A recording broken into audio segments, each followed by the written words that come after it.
Thanks for joining us on the Live News. I am Tante Azal. Now the headlines. A former executive secretary of the National Health Insurance Scheme, Usman Yusuf, knocks Tinubu Shettima over Kaduna bombing, says fraudulent Muslim ticket was sold to them. Kogi local government chairman auctions government property few days to leave in office. And on the foreign scene, U.S. unlikely to rethink weapon supplies to Israel despite Gaza death toll soaring. And in entertainment, Okonjo-Iweala Omo Abudu make Forbes 2023 list of most powerful women in the world.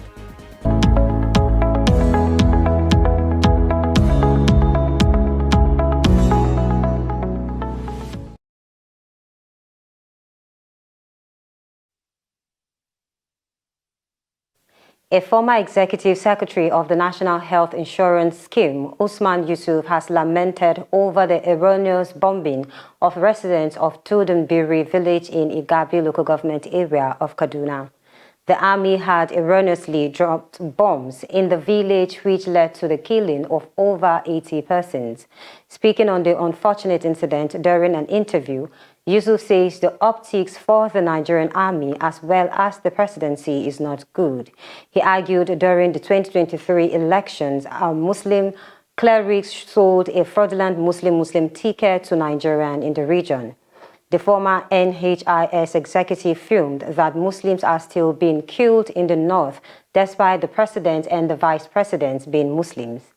Meanwhile, the chief of defense staff, General Christopher Musa, has refuted claims that the Kaduna bombing was deliberately carried out to wipe out a particular ethnic nationality. Musa describes the claims that the bomb attack was deliberately carried out as unfortunate and made to turn the people against the military. Senate President Godswill Akpabio has said the Nigerians do not trust the political parties in the country because of impunity and lack of accountability. Akpabio states this at an event organized by the Kuka Center with support from European Union support to democratic governance in Nigeria in Abuja, represented by the senator representing Anambra Central in the National Assembly, Victor Ume. The Senate President says there is a need to reposition political parties for transparency and accountability. The former governor of Akwa Ibom State says repositioning the parties would help restore public trust and confidence in them. Akpabio added that political parties should ensure transparency by making their expenditures public. And away from that, the Bauchi State Police Command has revealed that the 500-level geology student of the Abubakar Tafawa Balewa University, who was stabbed and later died in the hospital, was trying to retrieve his girlfriend's handbag from some assailants when the incident happened. The final year geology student Joseph Agabaidu, who hails from Ankwa local government area of Kogi State, based in Benue, was said to be the eldest among 4 children of his family who schools at ATBU. The incident sparked a protest among students of the school who came out in their numbers at the Yawa campus to express their anger at the inadequate security in and around the campus and to call for the attention of the management and their government.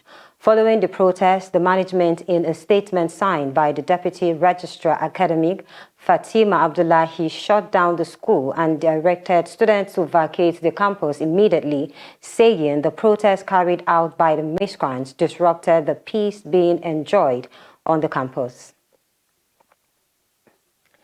And in other stories, less than a month left in his tenure, Taufik Isa, chairman of Ijumu local government area in Kogi State, is accused of auctioning properties worth hundreds of millions of naira belonging to the local government.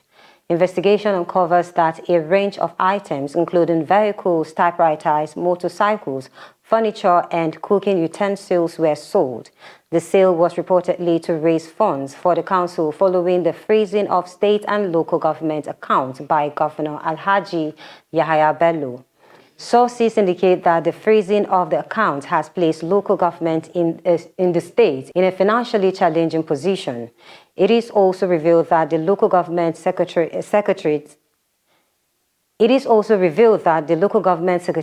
is now empty as tractors distributed by the outgoing governor Bello, which was aimed at enhancing and boosting farming and ensure food security, including other councils previously on ground before the chairman came on board, have equally been allegedly sold at ridiculous amounts. And away from that, the Niger Delta Development Commission collaborates with large-scale farm holdings to boost agro-allied productivity and ensure food security in the region and the country at large. Under the scheme, the Niger Delta Development Commission team, led by the Commission's Director of Agriculture and Fisheries, Mrs. Winifred Madume, on Wednesday paid working visit to some farm holdings in Delta State. The visits were intended for physical assessment of their infrastructural facilities and state of readiness to key into the initiative of the Commission.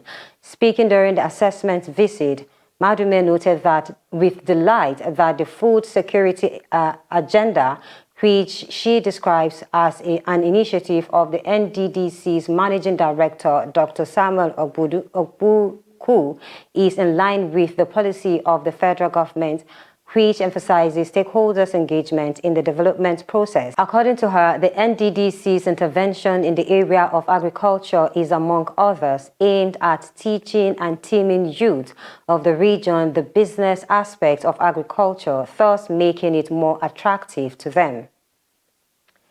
And on the foreign scene, facing a soaring death toll from Israel's renewed offensive in southern Gaza, the Biden administration is trying to pressure its ally to minimize civilian deaths while stopping well short of the kind of measures that might force it to listen, such as threatening to restrict military aid.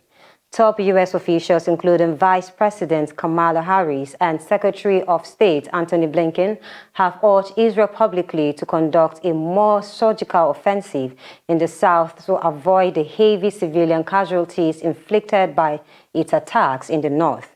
About 900 people in Gaza were killed in Israeli airstrikes between Friday. Washington is for now ruling out withholding delivery of weapons or harshly criticizing Israel as a means of changing its tactics because the U.S. believes the existing strategy of privately negotiating is effective.